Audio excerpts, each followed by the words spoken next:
Hello everyone, welcome back to the Sci-Fi Channel. I am your host, Roland Kane, and I have got some important news for you.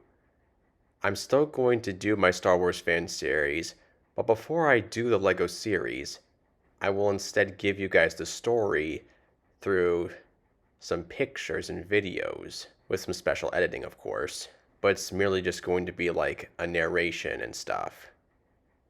When I get all the Legos, it will be an adaptation. Because I'm really dying to share this story with you guys. But you're wondering, what is the story's name? Well, I'm working with a friend of mine. He's going by the stage name Jack Turpin to keep his identity a secret for the time being. Because he wants to keep his privacy. When the time comes for his privacy to go, he will accept it. But I have to respect his wishes. Now, the story title is something that he suggested when he realized what Luke Starkiller was like. Here it is. Star Wars Maverick Legacy. Somewhere deep within the multiverse lived two twins raised by the Jedi Order, whose parents were also Jedi. Their relationship was approved because of their ancestors. Who are these ancestors? In truth, it doesn't matter. What does matter is the one known as Craven, wielding a blue blade, fell to the dark side, and Luke, the one with the green blade, vanished into the galaxy. Following a chain of events, Craven's new master, Count Dooku, was slain by Anakin Skywalker on Dagobah ahead of time, and this caused interference in the Sith grand plan. As the story went through, however, Luke and the Jedi Council received a golden holocron, which apparently held what was supposed to happen. Apparently Craven wasn't supposed to live and Dooku wasn't supposed to die. It was supposed to be the other way around. But since this happened, certain events were erased from existence, and the Council would have the chance to see what was supposed to happen, but ultimately would not happen. So yeah, Jack will be playing the twins. He's also providing his own wardrobe for the characters, as well as his own lightsaber that he had built while visiting Galaxy's Edge many years ago. So I have a lot to owe him. Now this is merely a fan casting, what I'm about to do, and if this project was actually given a Disney-sized budget and was actually official, I'm pretty sure you guys would agree that all the voice actors would reprise their roles, not just from the Skywalker saga, but even from the Old Republic era, because yeah, those characters would also make an appearance. But you're probably wondering, what if I had a Disney-sized budget, but it was in live-action form? What would it be like? Well, in this video, I'm going to go over some fan casting, and I'll explain why I chose these characters. It's going to be pretty fun, too. Like, what if this was actually a Disney project, and I was in charge of it, and Disney agreed with it? So, without further ado, here you go. Jack Turpin as Luke Starkiller and Craven Starkiller, two powerful twins born into the Jedi Order. Luke serves as the main protagonist, with Craven serving as the central antagonist. Craven turns to the dark side through a chain of events, and Luke, feeling broken by it, vanishes to the planet Dagobah, and that's where our story begins. Ariana Greenblatt and Rosario Dawson as Ahsoka Tano, a Padawan learner who harbors a secret crush on Luke, and is motivated to find him after he vanishes. She serves as the Deuteragonist. Ariana would be the character in present day. With a jump into the future, Rosario takes over. Hayden Christensen is Anakin Skywalker, Ahsoka's master, and the prophesized chosen one of the Jedi Order, who will bring balance to the Force and destroy the Sith. He serves as the central protagonist of the series, as his character arc develops alongside Luke's. Ewan McGregor as Obi-Wan Kenobi, Anakin's master. The character of Darth Vader would also appear, played by Demetrius Bistrevsky and voiced by James Earl Jones. For those of you who don't know, Demetrius Bistrevsky was one of the people who played Vader in the Obi-Wan Kenobi series on Disney+. But he actually already played the character before, and he'd also be doing the combat, as he did so in Jedi with a GoPro. Remember that YouTube video, Jedi with a GoPro? He was playing the character. He was the roommate of the guy who was giving that series to us. I'm not making that up. And since James Earl Jones has retired from the role, he would be using AI. He actually signed the role over to Disney for them to actually use AI with his permission. Natalie Portman is Padme Amidala, Anakin's secret wife. She has an impact on Luke's life because she gives him some pointers on how to impress Ahsoka, who he reciprocates the feelings of. She even gives Ahsoka advice on what boys like to help her improve her relationship with Luke. Now, my first idea is to have Mark Hamill and Carrie Fisher's likeness as Luke and Leia Skywalker, because they'll be appearing in both the future and non-existent future. But if I wouldn't be allowed to do so, I would jump to plan B, Robert Bolter and Billie Lourd. Now, we all know that Billie Lourd is Carrie Fisher's daughter and played the character in flashback scenes in The Rise of Skywalker. But in The Force Awakens, when Rey experiences a Force vision after touching Anakin's lightsaber, she ends up on Bespin and sees the fight between Darth Vader and Luke Skywalker. Robert Bolter, an English actor, was supposed to portray Luke in this scene, but for whatever reason, the scene was cut and Bolter was taken out. But this image leaked one day, and soon everyone knew about it. I think Robert Bolter is perfect. He has the right shape and he is the right height. Someone said he looks more like Anakin than Luke, but that's okay for me because Luke is supposed to resemble Anakin. And I think Robert Bolter would be a good successor to Mark Hamill, like Billy being a good successor to Carrie. I know what you're thinking. Why not Sebastian Stan? Well, he's great and all, but he's too hulking. Luke is just fit. And also, he's too tall. He's 5'11". Mark Hamill and Luke Skywalker are 5'7", and Robert Bolter is 5'7" as well. Joonas Suotamo as Chewbacca, a Wookiee warrior. He and many Wookiees appear in the final battle of this timeline. He will even appear in the non-existent future, and of course, the future. Anthony Daniels as C-3PO, and a little person puppeteer as R2-D2. Anthony Daniels returning would be a no-brainer, but a little person would operate the R2-D2 robot. The person who operated it used to be Kenny Baker, but he passed away in 2016, so R2's been shifting through several little person puppeteers or operators. But the operators seem pretty dedicated, as each operator operating R2 to this day, whether it be altering a bunch of them as two people portrayed him in the following two sequel movies and someone else operated him in The Mandalorian and Boba Fett, they still captured his spirit, and I have no doubt that would still work here. Christian Bale as Damien Starkiller, the father of Luke and Craven, and the descendant of a powerful Jedi Master. He is an up-and-coming member of the Jedi Council, as well as a maverick who is working his way inside the Jedi Order. While he is a true Jedi, he intends to reshape the Order and have them follow a different way, not the code, the will of the Force. He has the same goals as Qui-Gon Jinn.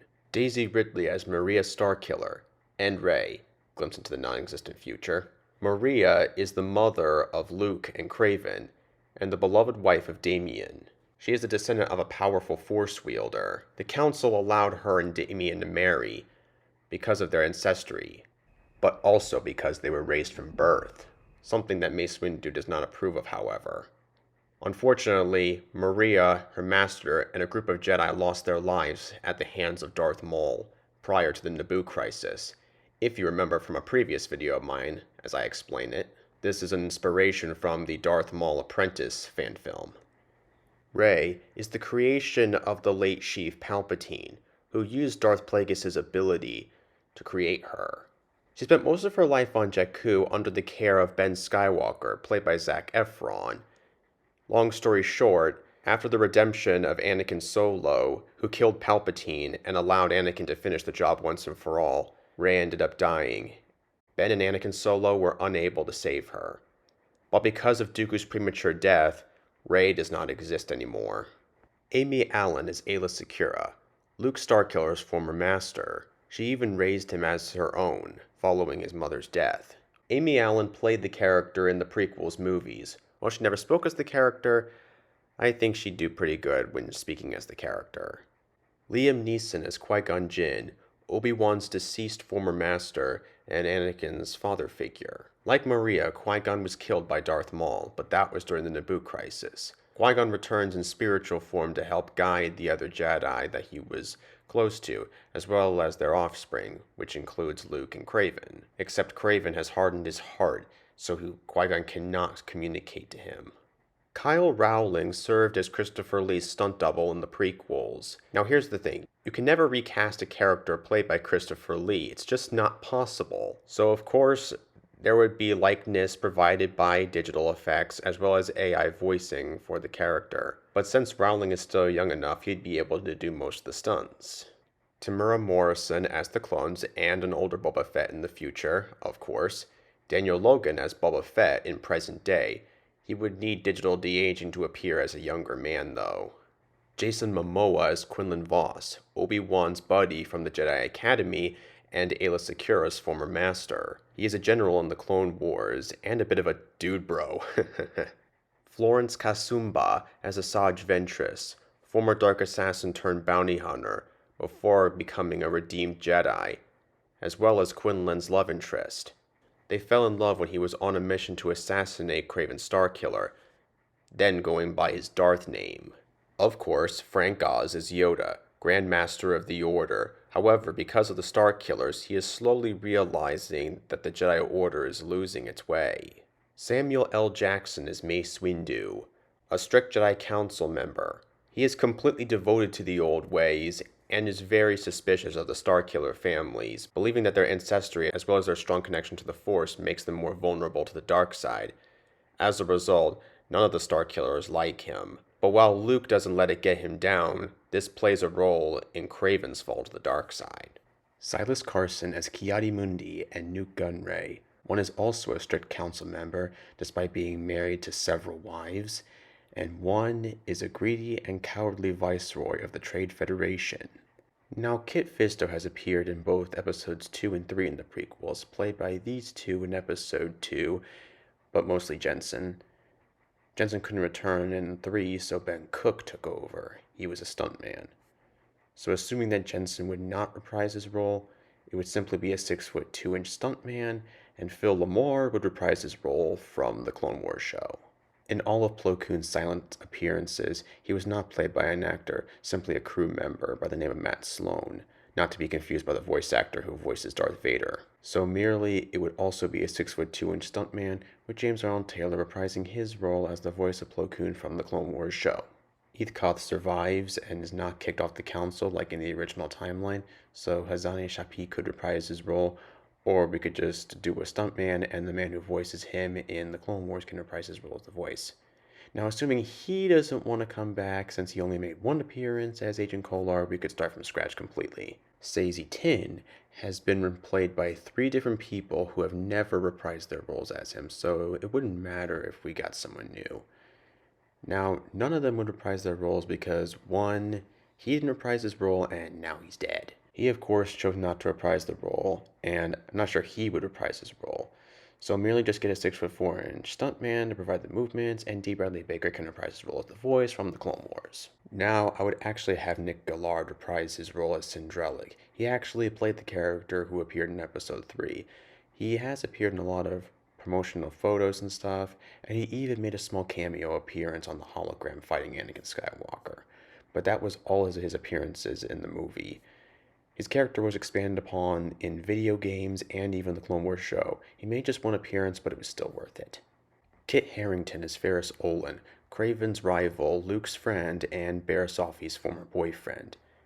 This character is inspired by the actual Ferris Olin character from Star Wars Legends, so he would appear in the semi-canon timeline, which is connected to some parts of the Disney canon, and you get the picture. And I just like Kit Harington a lot, and I think he'd be pretty promising as the character. Orly Shoshan as Shakti, and Olivia Diabo as Luminara Unduli. Now, Shakti has appeared in all the prequels, and she actually had a speaking role in Revenge of the Sith, but that was cut. And as a result, she did not die by Grievous's hand. Now, Luminara has appeared in the prequels, that being in parts 2 and 3, but she never had any speaking roles nor any close-ups. And the only close-ups she had were promotional pictures. And she was played by 2 different people. So since Olivia is not just a voice actress, but also an actress who appears in front of the camera as well, as evident by Conan the Destroyer, I think she would do a good job as the character in live action.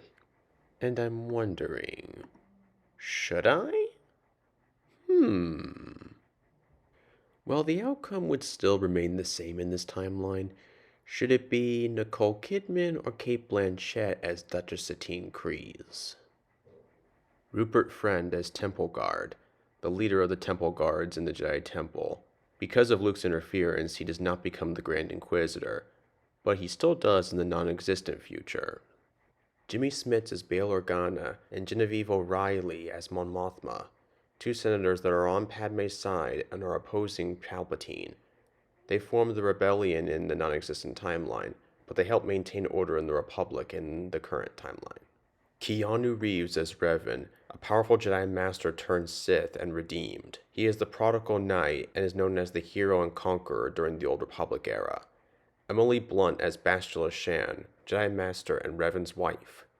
Florence Pugh as Satele Shan, the descendant of Revan and Bastila Shan, as well as a Grand Master of the Order in the Old Republic era. Katie Sackhoff as Bo-Katan Kryze, the sister of the late Satine Kryze, leader of the Mandalorian group known as the Night Owls. Ahmed Best as Kelleran Beck, a powerful and skilled Jedi battle master, and Jar Jar Binks, a clumsy Gungan senator who is secretly very intelligent. He helps in the plan to uncover the truth about Palpatine. Johnny Depp as Hondo Ohnaka, a WA pirate from Florum, and essentially the Jack Sparrow of the Star Wars franchise. So, why not? Lando will also appear, as well as his father, who I've given the name Balthazar Calrissian. Lando will also appear in both the future and non-existent future, but if I can't use Billy D. Williams' likeness for both characters, I will instead recycle Donald Glover from Solo. Han Solo will also appear in the future and non-existent future. If I can't use Harrison Ford's likeness, I will instead use Alden Ehrenreich from Solo. Scarlett Johansson as Mara Jade. She is recruited into the Jedi Order, and during her time with young Luke Skywalker, she develops a relationship with him and they get married and have a son named Ben. In the original timeline, she is the former Emperor's hand, and in that timeline, she also gets with Luke, and they have a son named Ben. Now as the follows. Cameron Monaghan as Cal Kestis, Tina Ivlev as Marin, Deborah Wilson as Sir Junda, Tony Amandinola as Eno Cordova, Travis Willingham as the voice of Jaro DePaul, Elizabeth Grulon as Trilla Sundari, Henry Cavill as Garvin Drees, the Red Leader from the original Star Wars film, but a younger incarnation appears in this timeline. Bryce Dallas Howard as Yaddle, a deceased Jedi Master who is of Yoda's species. She will appear in spirit form. Jude Law as Firmus Piet, who stays on the Republic side. Jason Segel as Maximilian Veers, who also stays on the Republic side. Paul Bettany as Chaos Darach, Satele Shan's deceased master. Kenneth Branagh as Venzalo, one of Darth Malgus' victims during the massacre of Coruscant during the Age of the Old Republic. Ian McDiarmid as Sheev Palpatine, aka Darth Sidious, the main antagonist of this timeline, as well as the bringer of the Clone Wars and the Civil War that comes after it. He serves as the arch-enemy of Yoda, the entire Skywalker family, as well as the entire Starkiller family. Doug Bradley as Vitiate, Tenebrae, Valkorian, all incarnations of this character. The character is now deceased, but he'll appear in some capacity. Matthew Wood as General Grievous and the Battle Droids.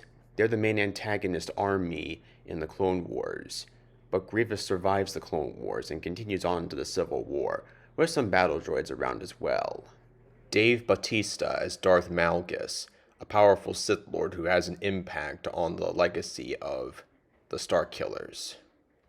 John Malkovich as Lord Vindican, Malgus' master who he kills in betrayal. Mark Strong as Darth Malak, Revan's former friend and a former Jedi Knight.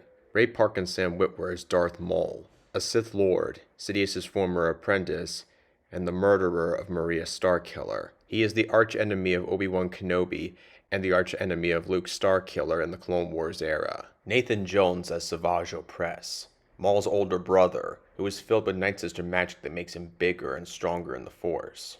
Jason Statham as Pre Vizsla, the leader of the Death Watch who is killed by Maul on Mandalore. As a result, Maul takes over as leader of Death Watch. Charles Dance as Darth Plagueis, Palpatine's former master and the originator of the Sith Grand Plan. Now, what I'm thinking is, should he remain as a Mun or should I change him to a human? Because I'm worried that him being in that suit would hinder his acting abilities. That's what they thought for Gore the God Butcher, which is why they made him a humanoid alien so it wouldn't hinder Christian Bale's acting. For Andy Serkis as Snoke, he's just able to make himself work this way. What's your idea? Mun or human? Speaking of which, Andy Serkis as Snoke will not be appearing. Instead, he will be replaced by Luke Evans as Darth Krayt. He doesn't become Darth Krayt in this timeline. He was supposed to in what was supposed to happen. What happens is he is raised on Tatooine by his father Sharat Het. He learns the ways of the Force from him, and he is taught to think and act like a Tusken. He eventually joins the Jedi Order and becomes a Jedi Knight. In what was supposed to happen, he fights his way through his former squad when Order 66 is enacted, but ends up in a stasis pod that keeps him in his prime. Then he's released years later by Palpatine. He completely falls to the dark side and becomes a follower of the Sith. After the Battle of Endor, he goes into hiding and takes up the name Darth Krayt and forms the First Order. But because of what happened on Dagobah, Darth Krayt doesn't happen and remains Asherat Het. Dwayne Johnson is Darth Bane, the Sith Lord who orchestrated the Sith rule of two. He appears in spirit form as he is deceased. Rosabelle Laurenti Sellers as Darth Zana, Bane's apprentice and killer. I mean, seriously, she's played a villainous beauty before, and I think it would work here as well. Barriss Offee is going to appear as well. She will still fall to the dark side, but she will also end up joining the Sith, albeit not willingly. It will be after she's been tortured and her spirit breaks. Now, the question is this. Would I end up using somebody else, or would I have Nalini Krishan reprise the role from the prequels? While she did play the character in the prequels, she had no close-ups nor speaking roles. What do you guys think? Cara Delevingne as Aurra Sing, a cruel and sadistic bounty hunter who used to be a Jedi Padawan. This will be inspired by her Legends counterpart, even though in canon she is said to be Force-sensitive. There isn't much expansion on that part of the character. Craven, in his Darth form, recruits her into his Sith organization and makes her his apprentice, but her life is cut short because of Luke. However, I can't explain how, or I will spoil the story. Anakin's love rival Rush Clovis will also make brief appearance, played by Chris Hemsworth. Nashir Dalal as Bodakuda, a dark Jedi corrupted by the Emperor. Dorian Kingi and Corey Burton as Cad Bane, a dangerous bounty hunter. Now this is something. Guy Henry could reprise his role from Rogue One as Wolf Tarkin, or Wayne Pegram from Revenge of the Sith. Which do you think should work? David Bowers as Masamida, Palpatine's speaker in the Senate. Lars Mikkelsen as Thrawn, Palpatine's Grand Admiral from another galaxy, who is very intelligent, beyond intelligent. Giancarlo Esposito as Grand Moff Gideon. He is instead promoted to Grand Moff because Palpatine considers Tarkin's efforts as failures because of the plans that they were making going haywire. So Gideon takes Tarkin's place as Grand Moff. Cody Fern as Dagan Gera, an ancient dark Jedi released by Palpatine to join his cause. Tim Roth as Kendall Ozzel, a rich but cowardly soldier in the Republic Army who ends up joining the Empire. He is eventually killed off because of his failures. Now I'll start to work on this as soon as I can. But I'm also going to let you know about another thing. I will also be working on other sort of projects that are going to be similar to this thing in other franchises, and my friend will be playing those characters as well. He had similar ideas as mine, which is why we're combining them into these projects. And they're going to be pretty fun. I'll let you know about the updates soon. This is going to be very fun for us.